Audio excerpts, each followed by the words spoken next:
Okay, so seriously, if you don't watch NXT every week, what are you doing? It's literally the best wrestling show ever. Like, last night's episode was probably one of the better NXT episodes I've seen in a long time. And I say that every week. I'm probably sounding like a broken record already, but it just is. NXT is consistently the best show. Might not have the best matches, but I mean, it's the developmental brand. But the stories, the characters, it's the best. It may be a bit campy, but that's what makes it so interesting. So let's get into tonight's show and what I loved about it. We open up with a match between Javon Evans, Sean Legacy, and Ashante Adonis. I thought it was just going to be a match between Javon and Sean Legacy, but clearly they changed their minds. Also, Ricky Starks was on commentary, so there might be a, twist to this match. Whoever wins gets a North American title shot. Might have said on commentary, I didn't catch it.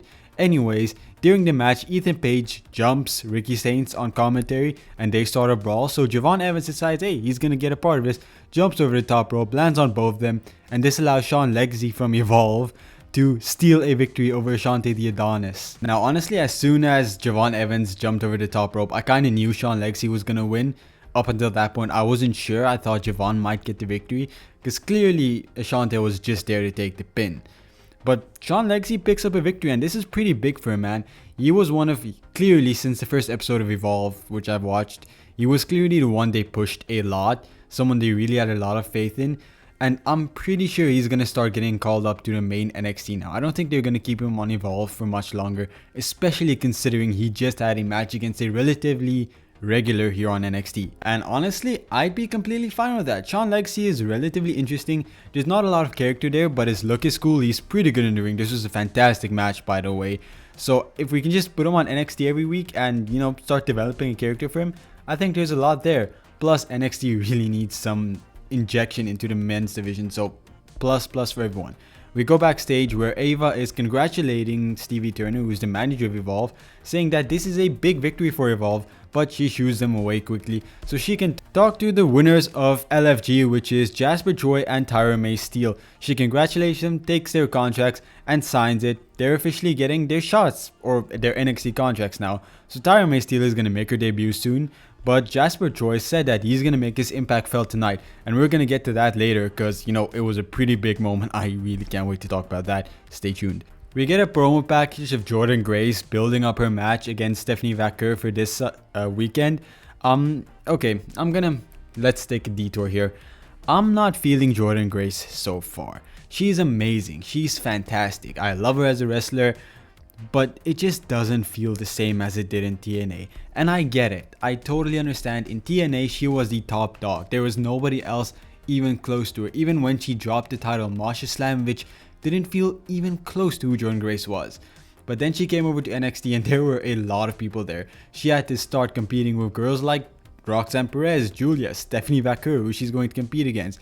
And the fact that women like Lola Vice and Jada Parker, and up until their releases like Cora Jade, I'm still sad about that, there was a lot more women who had lots of potential compared to what TNA had. I mean, besides Masha Slamovich, their biggest babyface was Xia Brookside. Coming over to NXT, you suddenly have to compete with a lot more than just that. Now, do I still want Jordynne Grace to win? Hell yes. I think she needs to take the NXT Women's Championship and try and establish herself as that dominant force again. And I think Stephanie Vaquer needs to go called up to the main roster. I just think that's what's going to be best for everyone. Jordynne Grace gets to do what she does best and be a dominant champion. And maybe that's bad because she needs to learn how to not be a champion too. But I think, she's kind of struggling. Just give her a bit of that. And Stephanie Vaquer just needs to go up, man. She has so much potential. Let's not keep her down in NXT any longer. I know she probably brings in a lot of views, but I mean, let's be honest, SmackDown can use her a lot more. Anyways, Lola Vice is backstage and she says that she has her money on Stephanie Vaquer before Stephanie Vaquer thanks her and walks off. That's when Fatal Influence, or at least Fallon Henley and JC Jane, they're bickering, trying to mock Lola Vice, but eventually they get into each other's hair. JC Jane sets up a match for Fallon Henley against Lola Vice later tonight. So up next, we have the first of two song segments of the night. Both Joe Henry and Trick Williams have a concert tonight, basically just trying to diss each other. Trick Williams is first, and he just raps about Joe Henry, saying he won't back down to an average Joe and mocking him for his dad. But I found it quite entertaining. It was nice. This feud is really grown on me. At first, I wasn't sure how to feel about it. I wasn't really digging it. I was kind of confused, not confused, I was conflicted on it switching between TNA and NXT the whole time, but it's kind of grown on me. I'm kind of invested in it now. I'm really excited to see what happens because I'm completely unsure where it's going. But we're going to talk about this whole thing in the main event. So let's move on to the next match, which was Josh Briggs versus Shawn Spears. And once again, I feel like I'm the only one that likes the culling. Like, am I the only one that sees so much potential in this faction? Like, I genuinely like it. This feels like some of the best work Shawn Spears has done in ages. And the rest of the faction, they're not all that entertaining, but I see the potential there. Anyways, Josh Briggs ends up losing to Shawn Spears after Izzy Dame kicks him in the face. The numbers advantage just got to Josh Briggs. So Shawn Spears picks up a victory. Josh Briggs obviously tries to get his payback, so he tries to go after them, but the culling just have the numbers advantage over them. That's until Hank and Tank come out and they even the odds, send the culling running away. I like this. I like the tag team division slowly being built. There's no major stars currently in the tag team division, no major teams. But that kind of makes every team equal, and that makes it a lot more interesting because one of these teams eventually is going to have to just take the ball and run with it, stand out above all the others. Currently, that is Hank and Tank, the tag team champions, but I'm interested in seeing if this culling tag team can do anything with that. And as far as Josh Briggs goes, I'm excited to see him have a singles run again. I'm genuinely curious what's going to happen here because last time he had a singles run, he had a match for the North American Championship against Oba Femi and Dijak. That was like last year, February, around that time. Not that I minded his recent tag team run, it just, I'm not sure what they're doing with him, and if I was Josh Briggs, I'd kind of be scared to pick up my phone next time they make releases. But I do see the potential there, they just need to put it together. We head backstage for a quick segment. Tatum Paxley is just sitting alone playing with dolls until Thea Hill comes up to her. She's wearing an eye patch after what happened last week. Tatum says that Thea has no idea how she feels, but Thea says she's lost everyone close to her. She knows exactly how Tatum feels and she's not going about it the right way. Then she's suddenly jumped by Jada Parker out of absolutely nowhere, kind of a mood. Jada Parker says that she feels kind of sorry for Tatum. Tatum's like, really? And Jada Parker just laughs at her, says no, and walks off. I mean, I don't mind Jada Parker being involved here. It just doesn't feel fitting. I feel like, okay, we just built something here between Thea and Tatum. Like, there's some story to tell here. And now Jada Parker's injected into this. Like, don't get me wrong, I love Jada Parker. I see a lot of potential in her. But this doesn't feel like the right story. She should be doing something else, not getting into this story. Okay, now let's get into my favorite segment of the night. Myles Borne and Oba Femi finally come face to face. And man, I don't know what it is. I love Oba Femi. You all know Oba Femi currently is probably my favorite wrestler right now. I love Oba Femi. But Myles Borne, man, I'm just supporting Myles Borne so much. Now, I'm kind of worried for Myles Borne for when he goes to the main roster one day. I don't know how he's gonna fare. I don't know if... I like him being deaf. I feel like... Oh, that sounds so wrong. I enjoy the fact that him being deaf is a big part of his character. It makes him unique. It doesn't limit him to being just a comedy character. While it did, he's kind of breaking that stereotype now. But when it comes to the main roster one day, I don't know how he's gonna fare up there. I don't know if the casual audience that just tunes in once every 2-3 weeks is really gonna, connect to him or really invest in him, because his speech kind of does make it difficult. Now, I really like him. I've been pushing for him to win the NXT Championship because it would be an amazing shocker and nobody would expect it. And I think it would be a pretty big moment, but it's probably not going to happen. So the two of them have a bit of a back and forth until Myles decides to leave the ring. They've had their stuff, time for him to leave. Then Oba Femi gets jumped by Jasper Troy. And man, Jasper Troy versus Oba Femi is going to be a banger of a match. And I'm so happy that they're just throwing him in there. Same with Shawn Legacy. Like, the men's division needed something and they're finally giving it to us. Like, Shawn Legacy came in, instantly get a victory. Jasper Troy, he's instantly involved in the main event scene and he has that look. I'm just happy, we're finally getting what we've been asking for the men's division to be injected with something. Have I been calling him Myles Turner? I've been watching the NBA and currently I'm supporting the Indiana Pacers for the championship and their center is Myles Turner.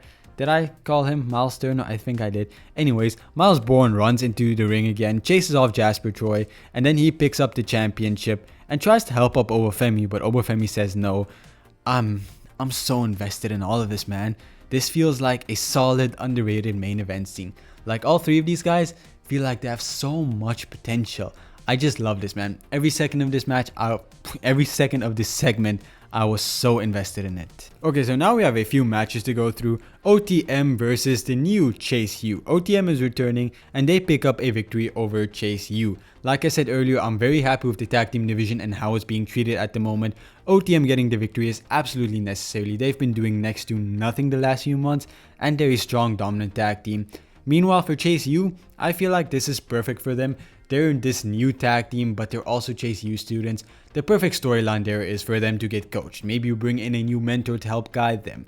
Like, it's just the perfect story and it doesn't harm Chase U. It only helps everyone involved. The next match is between Lola Vice and Fallon Henley. Lola Vice ends up getting the victory.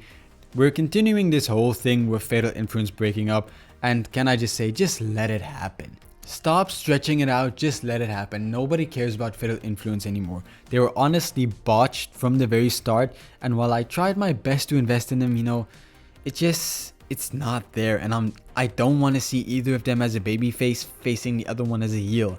Like, just split them up, let them go do their own thing, push Jasmine Inks or don't, whatever.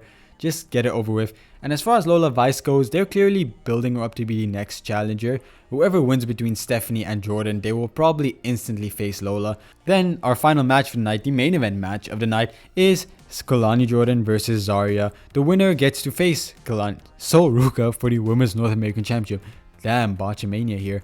This was a pretty solid match. I really liked it. But I'm not gonna lie here again. I think this whole feud here was overbooked. I feel like for a while they had the perfect thing going between Kalani Jordan and Sol Ruka, but then they had to have Zarya get the victory over Kalani Jordan. And I get it, you want to make Zarya look strong, but then you overcomplicated this whole thing. Zarya should be getting a shot for that championship right now. She defeated Kalani Jordan before. And the only reason Kalani Jordan won this match is because Sol Ruka accidentally interfered and cost Zarya the match. Now, I see the interesting story there, I see what we're building, but the execution is just a bit flawed. Does that mean I'm not going to enjoy the match? No, Zarya, Kalani Jordan versus Sol Ruka is going to be a fantastic match. I'm already seated for it, but I just feel like they kind of overcomplicated it when it didn't need to be this complicated. I think if you were going to do this story, we should have probably built it up until the next pay-per-view instead of the one here, because I don't think we've spent enough time trying to completely flesh it out. And then to end the show tonight, we have Joe Henry singing his musical performance, but eventually Trick Williams is just pissed about it because Joe Henry made a video of Trick Williams being Carmelo Hayes' sidekick, and Trick Williams comes out to start a brawl, but Joe Henry stands tall, raising the championship. Now usually, as always, the person who holds the championship at the end is usually the person that's going to lose it. But we still have TNA this Friday for me. Friday for where I'm from. TNA's on Friday where I'm from. We still have TNA. So maybe Trick Williams holds the championship up then. Maybe this whole thing is just to, throw me off. I have no idea, so I can't really comment on what I think is going to happen. And I have nothing more to add to this conversation than saying I don't know what's going to happen, and that makes me so excited. I'm genuinely so excited for this pay-per-view. I think it's going to be amazing, and most of the storytelling into it is pretty interesting. I kind of have a feeling that Joe Henry is going to lose the championship. Santana is going to cost Joe Henry the championship. Trick Williams is going to hold the TNA championship, make history, and then Santana is going to take it from Trick Williams. Why I think this is going to happen? Because Santana is obviously the next guy up for TNA, and Joe Henry is basically 1 foot out the door already.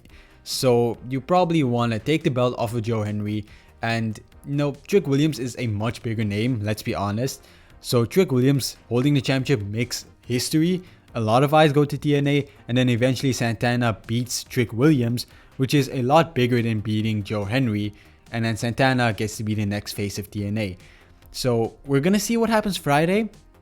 If you want to know what happens, you should check out my TNA review, because I'm probably gonna go more in depth about that too before the pay-per-view.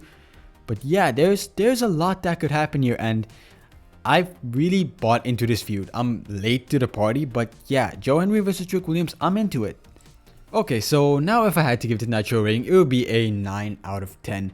It's not the perfect show, but for the most part, everything that happened here, I really loved it. This was the perfect show. Like, the mid-card scene really showed off today. You had a lot of these stories being told. Like, I didn't even mention the Dark State promo that they had, which it was a backstage package, and neither did I mention the Tony D'Angelo backstage package. They were there, but there wasn't really a lot for me to say about it, so I didn't mention, but now you know, because yeah, overall, a pretty solid show. I can't call it the perfect show, but it was as close to perfect as you can probably get. I just really enjoyed it. A solid 9 out of 10. And man, I'm hyped for this pay-per-view. I'm hyped for Battleground, man. It's going to be really exciting. And I'm so excited to see how Jasper Troy gets involved in the world title scene. Like, he didn't just attack Oba Femi for no reason. He's going to be there in the match. So let's see. Anyways, if you enjoyed the video, please leave a like, subscribe. I cover TNA and NXT every week, including the pay-per-views and some other content which I'm very inconsistent with, unfortunately, but my reviews are most of the time pretty much always on time. So please leave a like, subscribe. I hope to see you again soon. Goodbye, everyone.